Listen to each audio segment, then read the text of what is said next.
Welcome to the Deep Wealth Podcast, where you learn how to extract your business and personal deep wealth. I'm your host, Jeffrey Feldberg. This podcast is brought to you by Deep Wealth and the 90-Day Deep Wealth Experience. When it comes to your business deep wealth, your exit or liquidity event is the most important financial decision of your life. But unfortunately, up to 90% of liquidity events fail.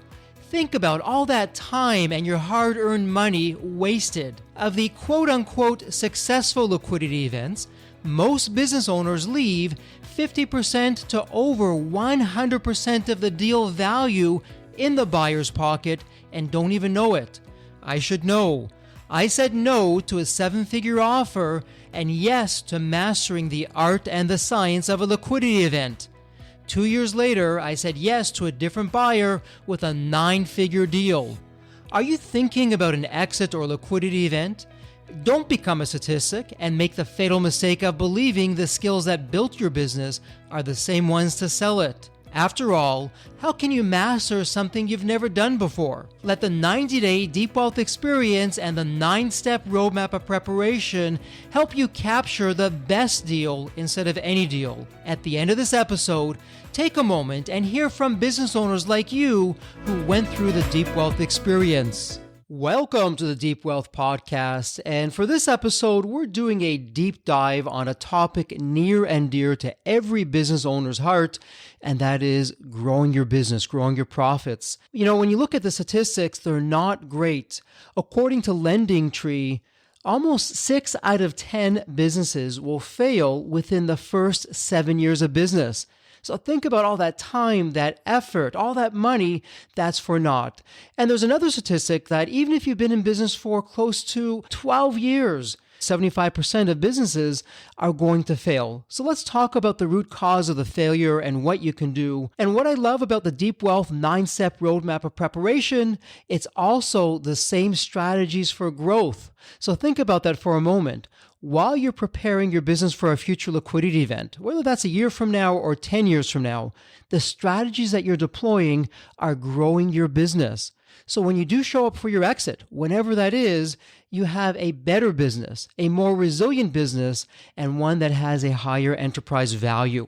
So let's talk about strategy number 1, and it's all about something called inflection points and why finding inflection points today help grow your profits tomorrow and beyond. So what's an inflection point? Well, an inflection point is what some people call a blind spot. It could be a change in your industry. It could be a change in your business. It's something that you're not aware of. And when it comes to inflection points, there's always 2 sides to an inflection point. An inflection point left unchecked, in other words, if you do nothing about it, maybe you're ignorant to it, you don't even know that it exists, it can put you out of business. And if we look to the history of business, the books are scattered with titans of business who have been around in some cases for decades and decades, who ultimately went out of business because they missed an inflection point. And then on the flip side of an inflection point, when you know how to find an inflection point, and that's what we're going to be talking about today, you can put yourself out of business to go into a bigger and better business. Let me take one inflection point. I'll talk about one well-known business saga, and that's with Netflix and Blockbuster. Both knew about an inflection point. In this case, Blockbuster decided to do nothing about it. Netflix decided to do something about it, and the results speak for themselves. So what was that inflection point? The inflection point was online streaming, so the ability to stream movies over the internet. Now, coming into this, before Netflix even started, Blockbuster was the 800-pound gorilla. They owned the marketplace when it came to renting a movie, and because they're so big, because they're so successful, and this is why I always say that in your success today are the seeds of your future failure if you don't do anything about it. And so when it came to online streaming, Blockbuster did what many businesses did. Well, you know what? It's a fad. It's not going to affect us. It's not going to last. Who in the world would want to stream online movies when they can come to our stores and get whatever movie that they want? Netflix, on the other hand, when they went into the business, they couldn't do online streaming at that time, so they decided to do rentals through mail. But even the name of the company, Netflix, showed that they were having an eye towards the future, that it wasn't going to be DVD rentals all the time, that at one point in time, whenever that's going to be, there'd be the opportunity to stream movies. So Netflix saw that it was coming, this inflection point. They prepared themselves for it. They acted on it. Blockbuster decided to do nothing, and we all know where that went. Ultimately, Blockbuster went out of business. So the takeaway here is finding an inflection point today is not only going to prevent you from going out of business, it can help put you into a much bigger and better business going forward. So strategy number one, why finding inflection points today helps you grow your profits tomorrow and beyond. That leads nicely into strategy number two.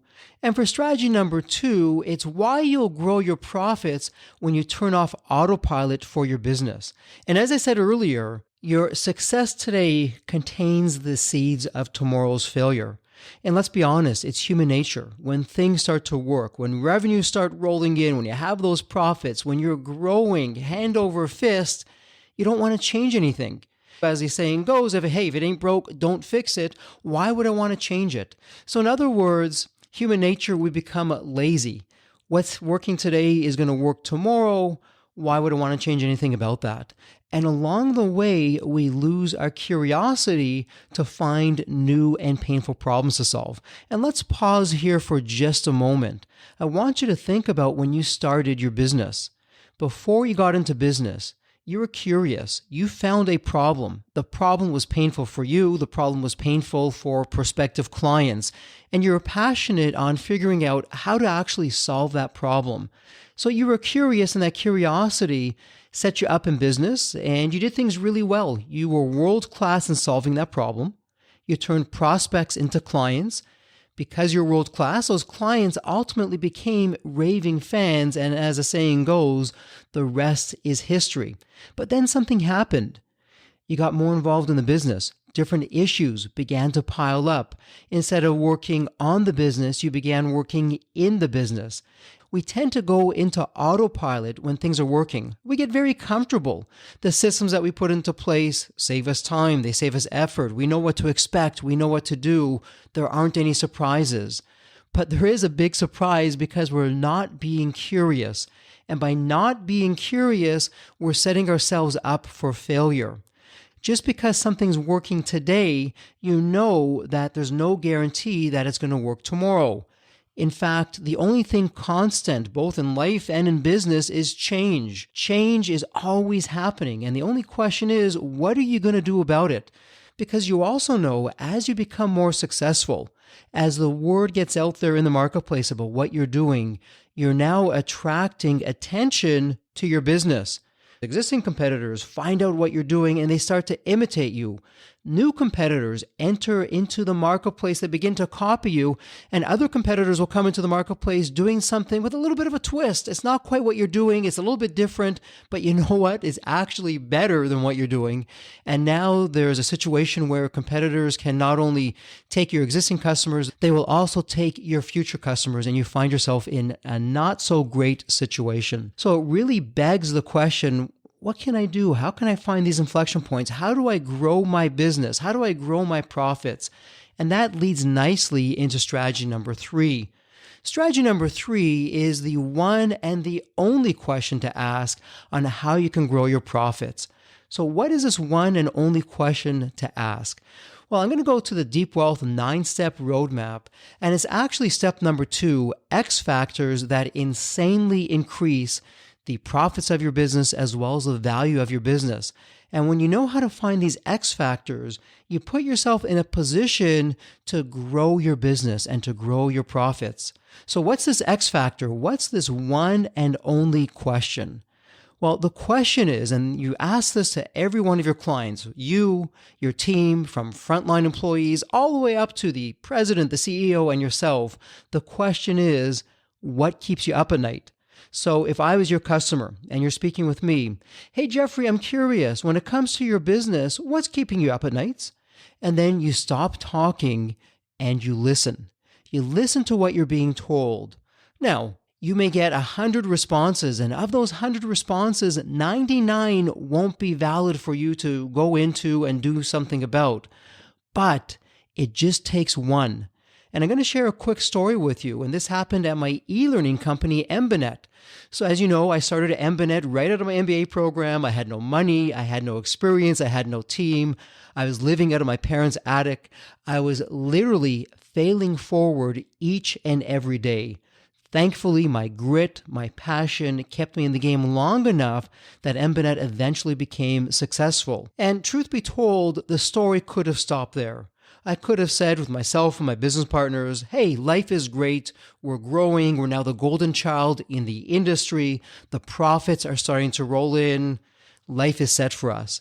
But that didn't happen. Very deliberately, that didn't happen because we knew that the seeds of Embanet's failure were contained in our success today. So I would always ask, and the team would always ask that magic wand question, what's keeping you up at nights? And I'll never forget, I was speaking to John Clark, who was the Associate Dean at the MBA program at Colorado State University. I called John that day on a regular call, as I often would, just to check in how things were coming along, what's going on, and just exchanging information. And at the end of the call, I said, hey, John, great speaking to you. By the way, I'm just curious, what's keeping you up at night when it comes to your program, when it comes to the business? After I asked John that question, there was a pause, and he was thinking about it. And then he said, Jeffrey, I'm really glad that you asked me that question. Maybe it's a coincidence, but as it turns out, later today, I have a very uncomfortable situation where I need to speak to the board. We're having a board meeting, and I need to tell them why our enrollments are down, why our revenues are down, and why our profits are going to be down. It's become very difficult for us to fill the seats. At that time, this was in the mid-90s, this new thing called the internet, he said, is now come on board, and my competitors are starting to take away my students from the internet. Some of my competitors have set up shop in town, and they're taking my students away locally. And some of them are also doing things like video conferencing. So it feels like I'm getting hit from all sides, and filling the seats is no longer as easy as what it used to be. Hey, Jeffrey, since you asked me that question, he said, is there something that you can do to help me? Now, at that point in time, I was naive. And I said, John, hey, give me 2-3 weeks. Let me think about that, and I will come back to you with an answer. Now, John had given me an inflection point. Embanet, at that point in time, was not a marketing company. John had a marketing problem. Embanet, the original Embanet, I'm going to call that Embanet 1. Embanet 1 was focusing on keeping the students in the seats. We did hosting, course conversion, 24/7 technical support, all the things around keeping the students in the seats. Marketing was not one of them. So at first blush, my initial reaction was, this is a marketing problem. It's not really what we do. And it would have been very easy for me to be lazy and say, that's going to be John's problem. He'll find some kind of marketing situation to it. It's nothing to do with us. But instead, I was curious. And I said, isn't that interesting? I wonder what's changing in the industry on the marketing side, that their marketing is no longer as effective. And true to my word, I began looking in the industry to help John with a marketing solution. Now, I found lots of marketing solutions, but the issue was those marketing solutions really weren't appropriate for Colorado State University. The marketing solutions were being used by other schools, but they didn't have the prestige that the Colorado State University MBA program had. They didn't understand the kind of culture that was there. And the more I looked, the more frustrated I became. And I now began to understand what John was going through with his program and with the marketing efforts. And it was shortly into my search that I pulled aside my partners and I said, hey, we've got a real opportunity here. It's an issue on the one hand, it's an opportunity on the other hand. And I also knew that at that point in time, Embanet was going through an inflection point because what I saw I didn't like. The technology was becoming easier. So universities turned to Embanet 1 because it was hard for them. The technology wasn't easy. Their internal IT departments weren't doing the best job. It was expensive. But as the technology became easier, As the IT departments began to get better, I saw the writing on the wall. I knew that if left unchecked, if we didn't do anything at Embanet, we would either be put out of business or our profits would go down significantly to either break even or just a little bit of profits, not a whole lot. Because good is often good enough, and I could see a time when the universities would say to Embanet, yeah, we know you're better than our IT department, but the IT department can do it. It's not going to cost us anything, and they're good enough for what we need to do. So between John's issue, between Embanet's issue, between that inflection point that I saw going on there, I knew something had to be done. So we had two inflection points. One inflection point was technology becoming easier, which meant that our existing clients had a better chance of doing it on their own without Embanet One. And the second inflection point was filling the seats. And ultimately, what we did was we created a new Embanet called Embanet 2. And the goal of Embanet 2 was to put Embanet 1 out of business. Because look, let's face it, if you're going to go out of business, isn't it better that you are the one that puts yourself out of business so you can put yourself back into a bigger and better business? Now, Embanet 2 began focusing on how do you fill the seats? It was not easy. My 2 to 3 weeks that I told John actually turned into a few years. We tried lots of things. It didn't work. We were literally failing forward once again. But I knew that if we didn't do something, the marketplace would do something for us, and I didn't like what that was. Eventually, we figured out through Embanet 2, how do you fill those seats effectively? We weren't the ones that invented marketing, but we took our own twist and we put that into the marketing solution that was for tier 1 institutions. And you know the rest of the story. Embanet 2 became the golden child in the industry. We figured things out of how to fill the seats. We came up with an entirely new business model. And when I look back, hindsight's always 20/20. It's very clear Embanet 2 made Embanet 1 look like a rounding error. In fact, the 9-figure deal that we ended up doing for our exit was primarily based on Embanet 2, not Embanet 1. And thank goodness we put Embanet 2 into place, because left unchecked, Embanet 1 ultimately would have been break even or eventually go out of business. Not a great scenario.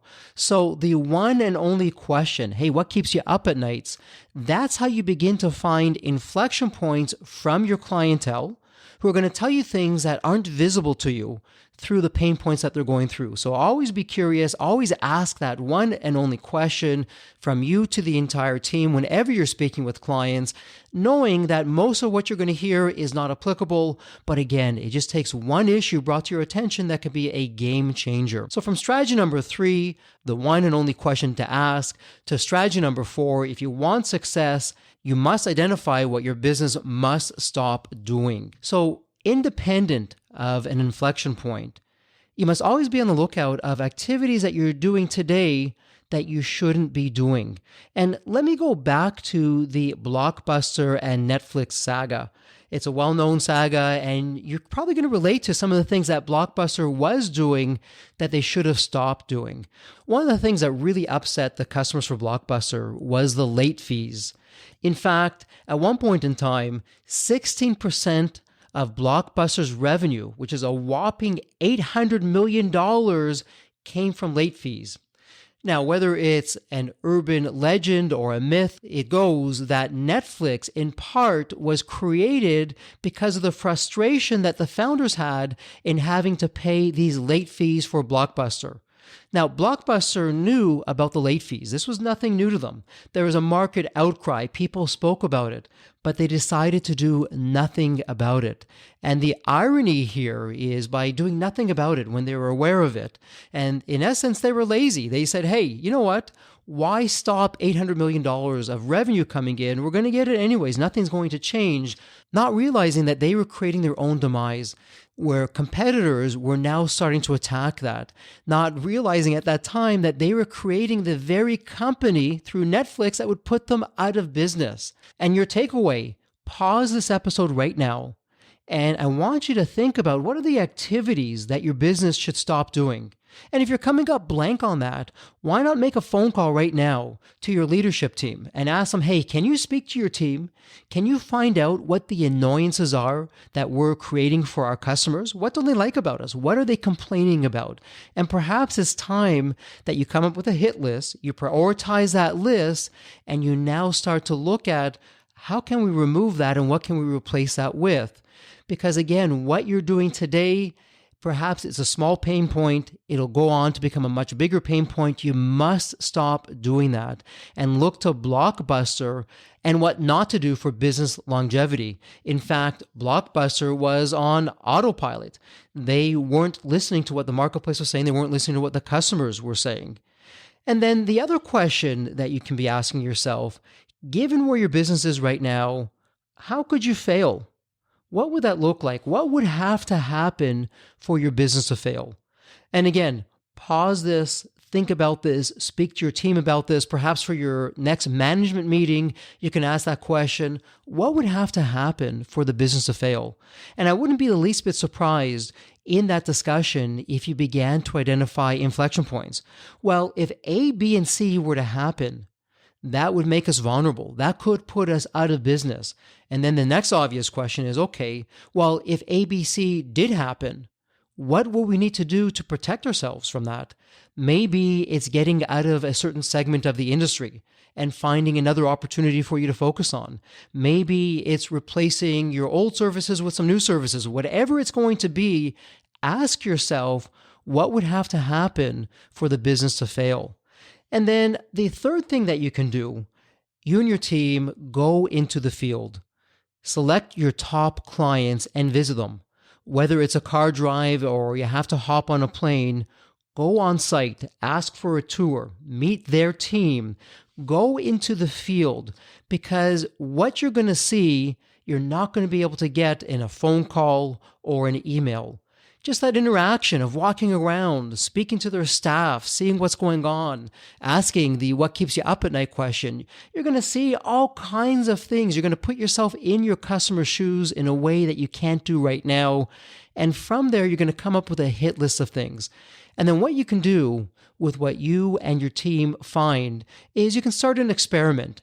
And I use the word experiment very deliberately, because when you say to your team, let's do an experiment. Based on what we saw, why don't we experiment for a small period of time with offering this new service? Contrast that to saying, hey, we're going to do a bet the farm decision. We're going to go into this one area. We're going to knock it out of the park. We're going to be the best ever. And between the two of them, the latter one has issues. Number one, it's scary. Number two, it sounds like it's forever. And it also sounds like it's a lot of change. When you use the word experiment, and I know it's such a nuance, it's a very subtle thing, but when you use the word experiment, the mindset changes. Yes, welcome to the art side of business. And through the experiment, people know by the very word, hey, it may not work. We're not going to spend a lot of money doing it. And, worst case scenario, we'll learn a few things about that. So people are much more open to an experiment instead of a permanent solution. And it'll also be easier for you to digest knowing that you're not going to have to spend a lot of money.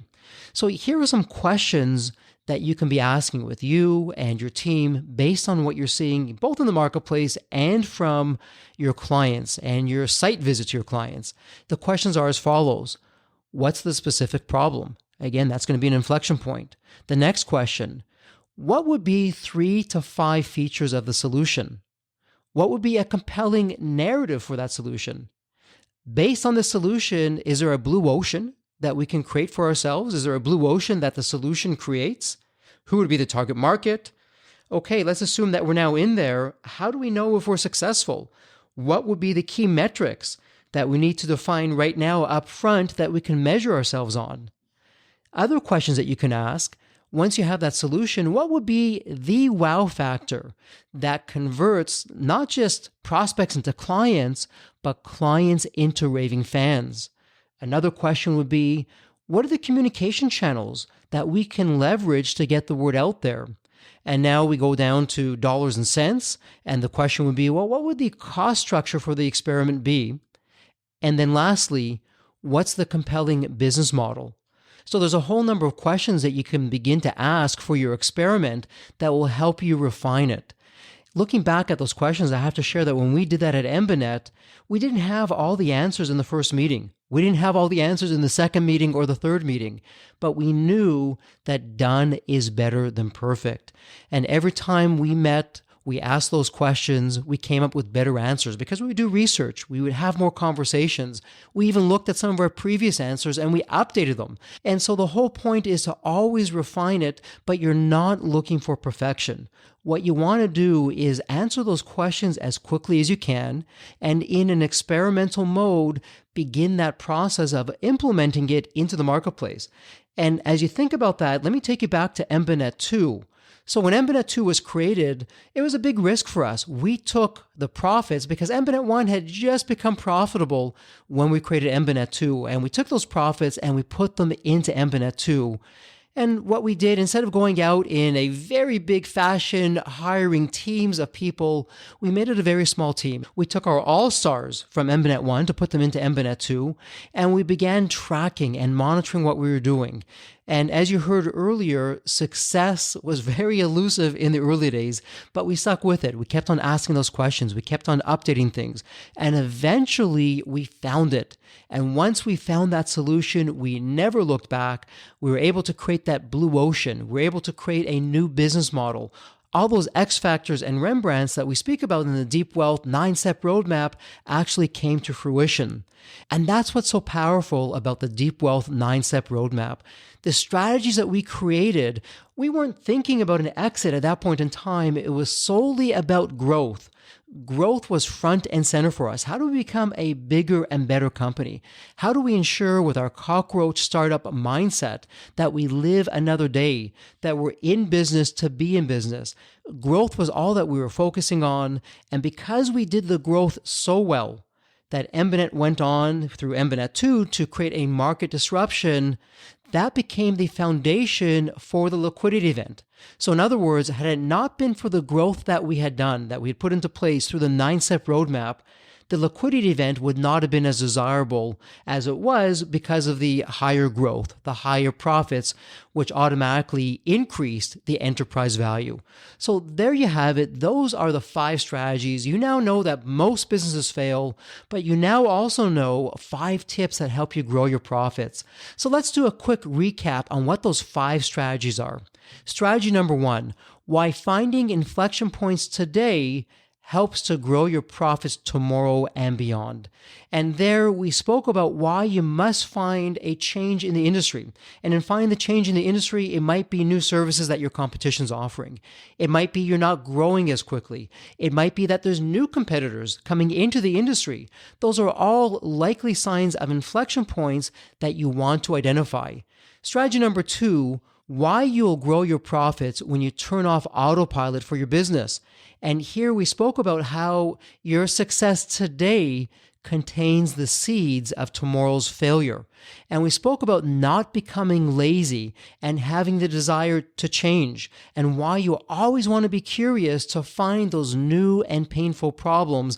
And really, strategy 2 is built off of strategy 1, because when you find an inflection point, through strategy 2, you'll become curious about that inflection point on how to solve it so that you can create a market disruption and move your company to the next level. Strategy number 3, the one and only question you must ask to grow your profits, and that question is, what's keeping you up at night when it comes to your business? And with strategy number 3, we are leaving nothing to chance. If you're not finding inflection points on your own, strategy number 3, the one and only question, is a terrific way to find those inflection points through your clients and what they're saying. And you'll recall that by asking that magic wand question, that's what ultimately led to the creation of Embinet 2. And Embinet 2 is what drove the growth and the profits that helped lead to a 9-figure exit. Strategy number 4, if you want success, you must identify what your business must stop doing. And here you're looking for pain points that you're unintentionally creating for your customers, or maybe it's intentionally creating it for your customer, who knows, but you want to stop that. And the example that we spoke about was the late fees that Blockbuster was charging its customers. That pain point ultimately led to the creation of Netflix, which put it out of business. And then strategy number 5, we spoke about how you should be going out into the field, visiting your customers, seeing what's going on, finding their pain points, and then based on what you're seeing, you're going to have an experiment. And again, we use that word experiment very deliberately because it doesn't scare people on how you're going to solve your clients' problems. So there you have it. Those are the 5 strategies that are going to help drive your business growth. They're going to keep you in business and help you create a market disruption along the way. So as we wrap this up, I have a question for you. Did you find value from this episode? Are there some new strategies that you can now deploy in your business that will have you with a bigger business, a more profitable business? I sure hope the answer is yes. Why don't you help us here at Deep Wealth? We are on a mission to change the social fabric of society. And how we're doing that is helping business owners grow their business. And when it comes time for their exit, those same business owners are showing up with a more profitable business. And thanks to the Deep Wealth 9-step roadmap, they've grown their business with that, and they're going to use the same roadmap, the same strategies to capture not just any deal, but the best deal. So help us pay it forward. Tell your friends, your colleagues, your peers about the Deep Wealth Podcast. Subscribe to the Deep Wealth Podcast and begin the process of uncloaking the secrets to success. And on that note, I'm going to ask if you can put a review in your favorite podcast channel for the Deep Wealth Podcast, and together we'll make a difference. So as we close out this episode, as always, wishing you an absolutely epic day, and please continue to stay healthy and safe. The Deep Wealth experience was definitely a game changer for me. This course is one of the best investments you will ever make, because you will get an ROI of 100 times that. Anybody who doesn't go through it will lose millions. If you don't have time for this program, you'll never have time for a successful liquidity. I mean, it was the best value of any business course I've ever taken. The money was very well spent. Compared to when we first began, today I feel better prepared, but in some respects, maybe less prepared, not because of the course, but because the course brought to light so many things that I thought we were on top of that we need to fix. I 100% believe there's never a great time for a business owner to allocate extra hours into his or her week or day. So it's an investment that will yield results today. I thought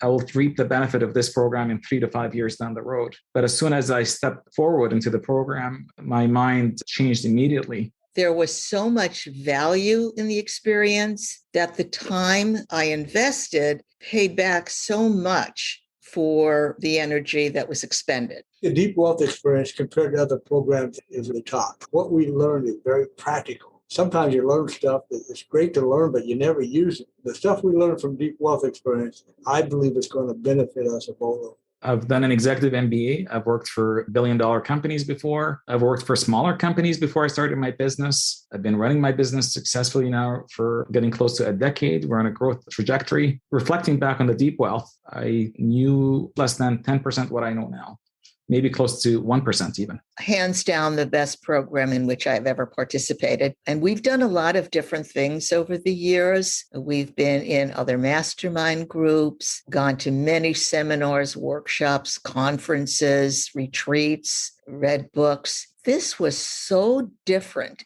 I haven't had an experience that's anything close to this in all the years that we've been at this. It's 5-star, A+. I would highly recommend it to any super busy business owner out there. And Deep Wealth is an accurate name for it. This program leads to deeper wealth and happier wealth, not just deeper wealth. I don't think there's a dollar value that could be associated with such an experience and knowledge that could be applied today and forever. Are you leaving millions on the table? Please visit www.deepwealth.com/success to learn more. If you're not on my email list, you'll want to be. Sign up at www.deepwealth.com/podcast. And if you enjoyed this episode, if it added value, if you walked away with some new insights and strategies, please leave a review on your favorite podcast channel. Reviews help us reach new listeners, grow the show, and continue to create content that you'll enjoy. And as we wrap up this episode, as always, please stay healthy and safe.